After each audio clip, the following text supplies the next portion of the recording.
যদি শক্ত মনে হয় তাহলে তার ভক্ত হমু, শক্ত না হলে তার ভক্ত হওয়া যাবে না। করছে আমার দাদা চয়েস করছে। তোমার দাদা? জি। আচ্ছা, তো এই গরুটা চয়েস করার কারণ কি? গরুর সাইজ ভালো, গরুর কোয়ালিটি ভালো এই ফার্মের। আচ্ছা, মেন কথা হচ্ছে কোয়ালিটিটা ভালো। জি। মাশাআল্লাহ। এই যে দেখো এই গরুটা ফিট খাওয়াল গরু চিনো? না। চিনো না? আচ্ছা, আজকে চিনাই দিই।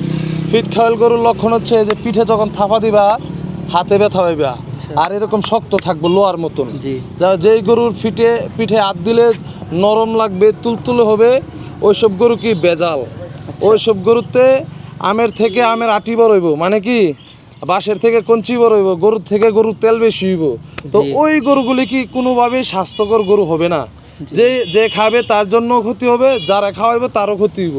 আর এরকম পিওর দেশাল গরু বা এর কাছে যেই গরুগুলি আছে মাশাআল্লাহ সব গরুগুলি কোয়ালিটি মাশাআল্লাহ 100-এ 100। জি। যার নাম হচ্ছে ম্যাক্স অর্গানিক। জি। ঠিক আছে। আচ্ছা বাতিজা, এখন থেকে তো চিনবা? জি আর ইনশাআল্লাহ তো চিনবো। সমস্যা হইব না? না।